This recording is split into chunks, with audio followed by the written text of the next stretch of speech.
The Indo-US nuclear deal is threatening to bring down the minority government of Prime Minister Manmohan Singh. The government says the deal will allow India to access US nuclear fuel and technology to feed the ever-growing energy needs of India. The left parties see the deal as a new geostrategic alliance between New Delhi and Washington that would increase US influence in the region and compromise Indian sovereignty. To shed more light on the agreement and the controversy, I interviewed Editor-in-Chief of The Hindu, N. Ram, in New York City. So, N. Ram, thank you for this interview with The Real News. What is the strategic relations between the two countries that led to the contents of this deal? It's part of an ongoing or emerging security alliance, really, which has a military side represented by the defense framework. Main point there is interoperability of the armed forces of the United States and India. Plans to sell fighter planes and other armaments to India. They also had the quadrilateral military exercises in September, where the United States, Japan, Australia and India conducted a huge joint military exercise in the Bay of Bengal. It's been pretty clear that it's a much bigger game. The nuclear deal is a small part of this emerging relationship, which is why I think the opposition from the left and progressive forces is so strong. The government of India did a dramatic reversal, and India is now complicit in the US project of developing confrontation with Iran.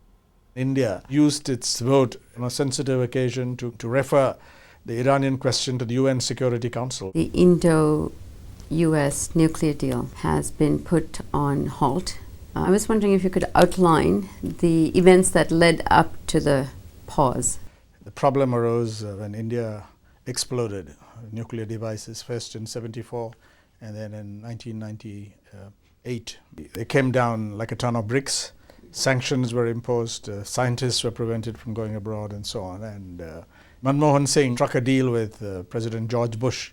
They make an exception for India, which is not a signatory to the Nuclear Non-Proliferation Treaty, that notwithstanding your self-declared nuclear weapon state, we will do commerce with you in the field of civilian nuclear power under certain conditions. Manmohan Singh thought it was a breakthrough. He told me that President Bush wants to help us become a great world power. But the problem is, it wasn't transparent.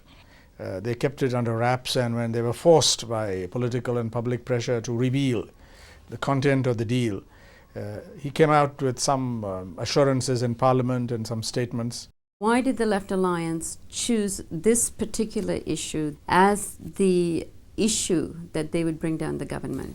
Yeah, very good question. It's a huge concession made for the Indian program, because what it really means is you can develop your nuclear weapon capability parallel to your civilian nuclear program without being into the NPT regime. It would be a permanent, incessant quid pro quo that all kinds of things will be demanded to keep this going. The good thing about the Bush administration is it's not subtle.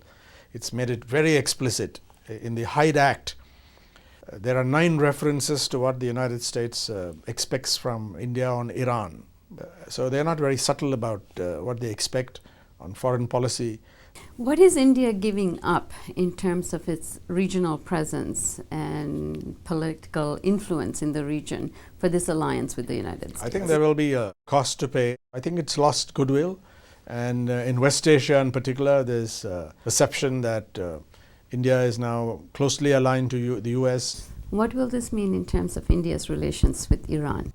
And India is dependent on Iran for its oil supplies. So that is in jeopardy now. But Iran, I think, has been pretty good about this. They've emphasized long-term relations and maintained a certain equipoise. Many analysts, regional strategic analysts, say that the US strategic interest with the Indo-US nuclear deal is to have a greater presence in the region in order to contain China. I think the point about the strategic relationship threatening China in the future, I think, is highly speculative, and there's not enough evidence to back up the conspiracy theory that India is being roped in a future strategy of confrontation with China. Why did Manmohan Singh hang so much of his credibility on this particular issue? Because he thinks that this is the centerpiece for the strategic relationship. It symbolizes the strength of the partnership, and he really believes that President George Bush, who's otherwise so unpopular around the world, is India's greatest champion, and you will never get somebody as well-meaning as George Bush towards India. It's not going to happen. Manmohan Singh is a smart man. Does he not see the decline that the Bush government is undergoing in the world today and in US in particular? India has been bringing up the rear among countries which had earlier forward-looking policies. The Indian government was the first government in the world, outside the United States, of course, to welcome this mad scheme, the National Missile Defense Program. They'll be very quiet in expressing any kind of differences, even nuances, on any strategic issue, on Iran for that matter. India is very quiet. But they have been very non-forthcoming in their opposition to these policies.